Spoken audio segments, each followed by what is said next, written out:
1942년 8월 27일 미국 뉴욕 브루클린 해군 공장.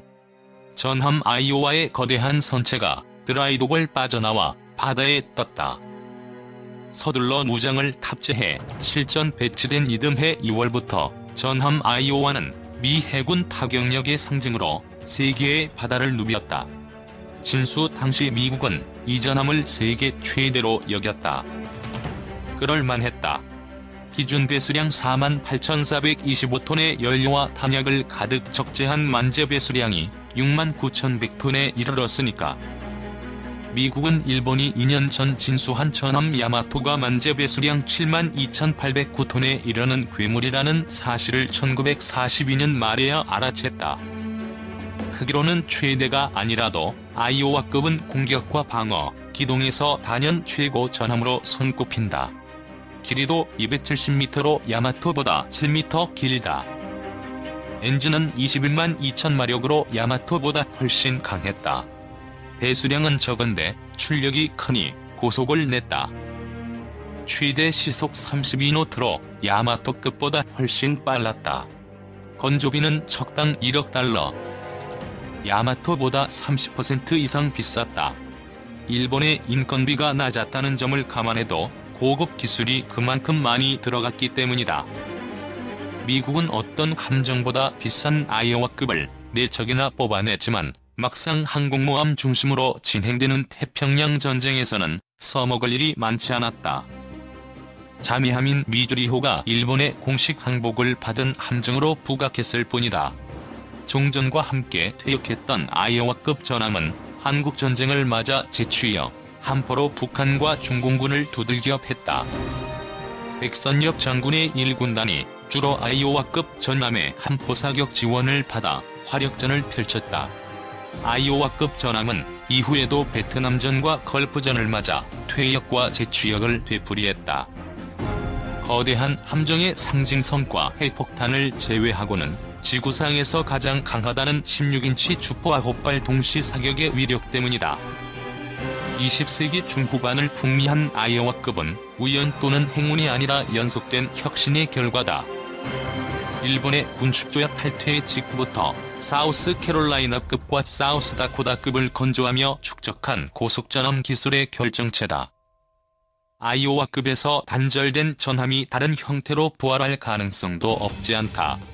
미 해군은 지난 1980년대에 각종 미사일 512기를 탑재하는 아스널 10 건조를 추진하며 함종을 전함으로 구분해 관심을 모았다. 전함의 후예 격인 아스널 10은 한국에서 먼저 등장할 것으로 보인다. 해군이 중기 과제로 추진하는 합동화력함이 축소된 아스널 10이다. 고가의 미사일 200여 개를 채워 넣을 수 있을지가 관건이다. 제2차 세계대전이 끝나고 항공모함이 해상작전을 주도하면서 해상의 강자였던 전함들은 각국 해군에서 사라져 고철로 분해되었다. 그러나 수많은 전함 가운데 미 해군의 아이오와급 전함만은 휴식과 재취역을 오가며 제2차 세계대전부터 걸프전까지 50여 년의 세월을 넘게 전장에서 활동한 전설의 전함이다. 아이오와급 전함은 모두 현역에서 물러났지만 이 가운데 미조리호는 최근에 개봉한 영화 배틀쉽에 등장해지고 정복에 나선 외계인과 한판 대결을 벌이기도 했다. 50여 년을 전장에서 활동한 전설의 아이오와급 전함. 아이오와급 전함은 제2차 세계대전 말기에 건조된 전함이다. 아이오와, 뉴저지, 위스콘신, 미주리 총 4척이 건조되는데 1번 함인 아이오와호가 1943년 5월에, 미주리호가 마지막으로 1944년 11월에 취역했다.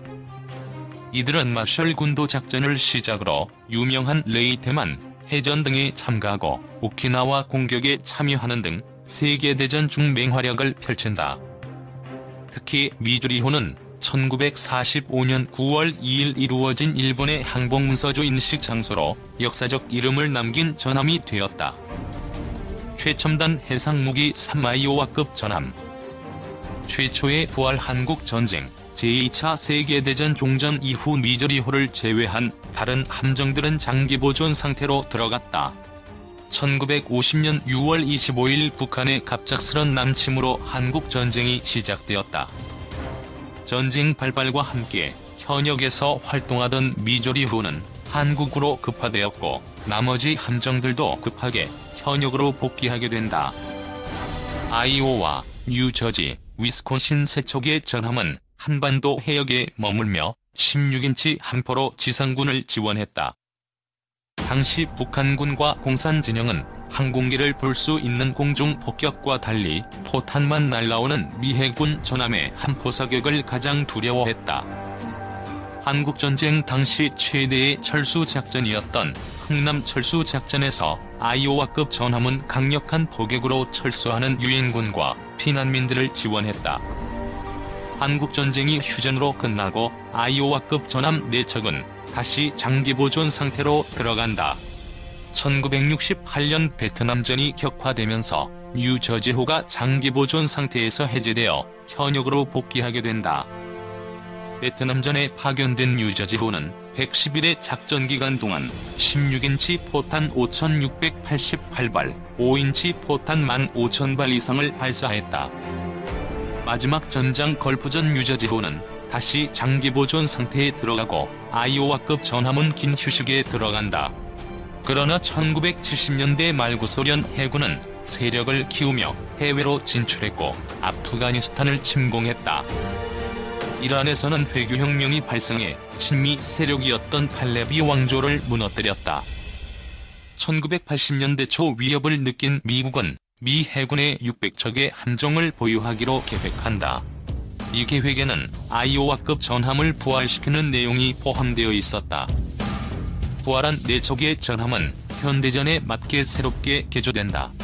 우선 레이더와 각종 전자장비들이 현대화되었고 토마호크 순항 미사일과 하푼 대함 미사일이 탑재되었다.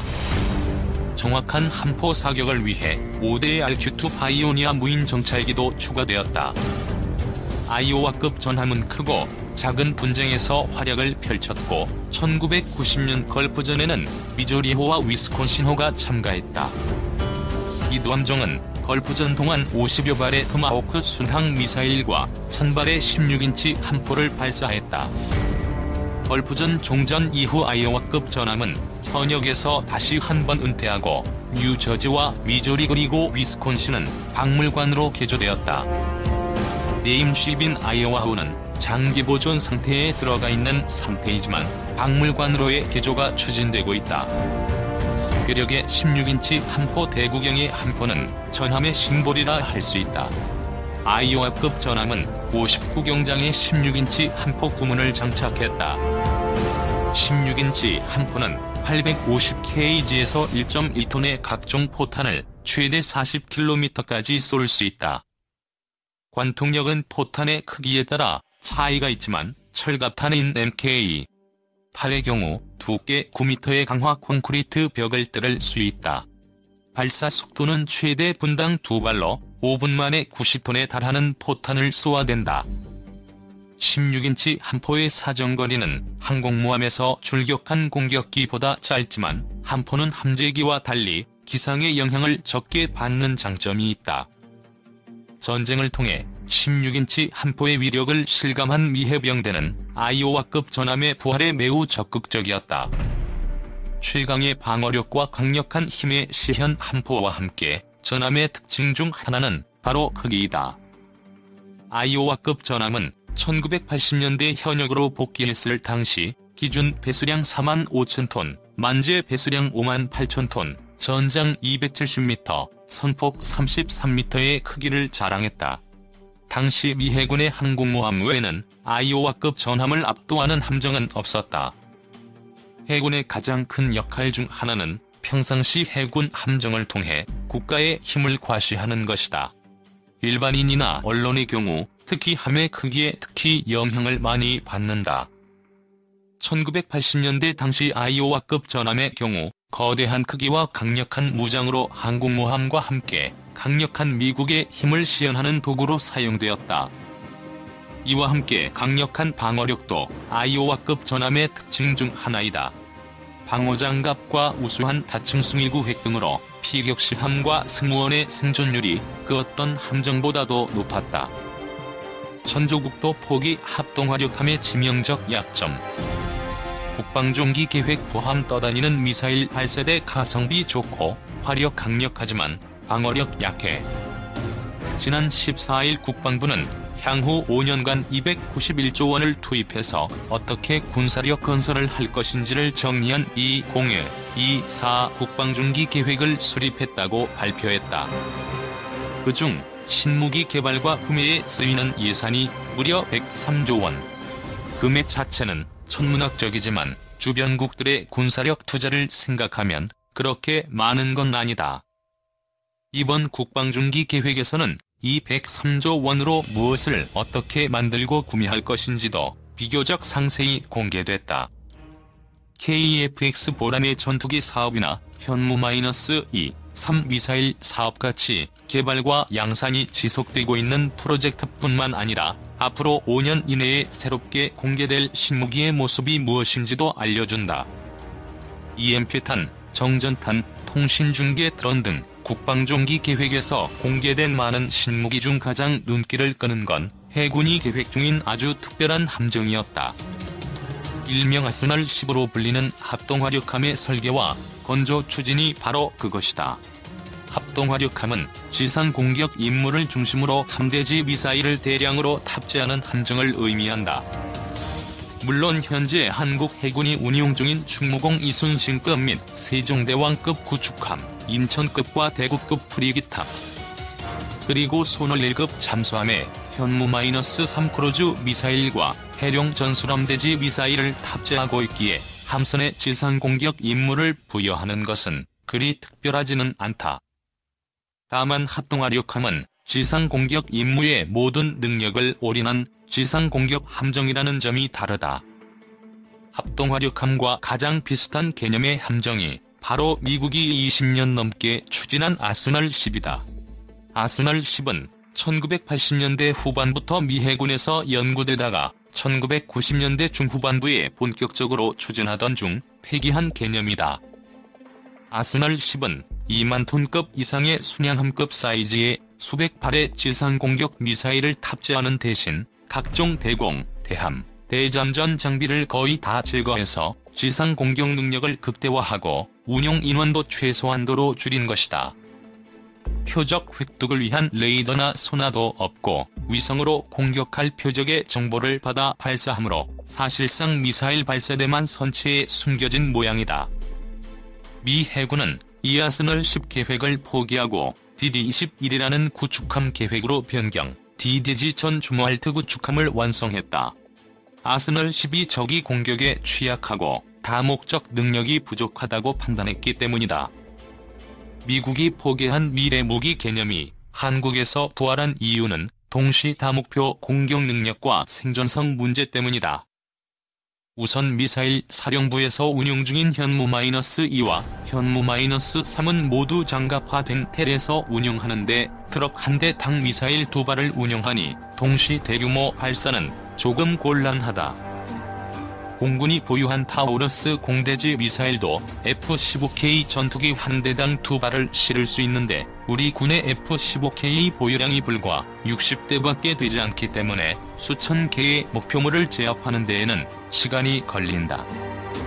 이에 비해 합동화력하면은 한 척당 대략 100발 이상의 순항 미사일을 탑재할 수 있고 우리 해군이 운용 중인 광개토-2 및 광개토-3에도 각각 수십 발의 순항 미사일을 탑재할 수 있으니 해군 함정은 일거에 적을 미사일로 급습하는 데는 제격이다. 북한이 지상에 이동식 발사대와 전투기가 있는 공군기지를 노리고 있어 공격에 취약하지만 바다에 떠있는 합동화력함의 경우 계속 이동하기에 북한이 이를 포착하기도 어렵고 공격할 수단도 마땅치 않다. 북한의 디젤 잠수함은 계속 이동하는 해군 함정을 추적하기에는 너무 느리고 잠수 성능도 부족하기 때문이다. 문제는 합동화력함이 북한의 공격에 100% 안전하다는 보장을 하기 어려운 것이다. 앞서 언급했지만 합동화력함은 지상 공격을 위한 크루즈 미사일 탑재에 집중하다 보니 적이 미사일 공격이나 어뢰 공격을 막을 수 있는 각종 방어장비와 탐지장비, 함대공 미사일을 탑재할 여유 공간이 없다. 또한 합동화력함에 복잡한 방어장비와 센서를 달수록 가격은 천정부지로 치솟아 미국의 드게지 전 주머할트 구축함처럼 가격이 수조 원으로 눈덩이처럼 불어날 수 있다. 지금이야 북한은 원거리 해상 탐색 능력 및 원거리 대함 공격 능력이 없지만 이것이 언제까지 지속될지는 아무도 모른다. 북한은 이미 금성 3호라는 1990년대 기술의 대함미사일을 함정에 장착하고 있고 유사시 중국은 러시아의 해양감시위성이나 해상 초계기의 정보를 받아 동해나 서해에 있는 합동화력함을 찾아내 공격하는 것도 충분히 가능하다.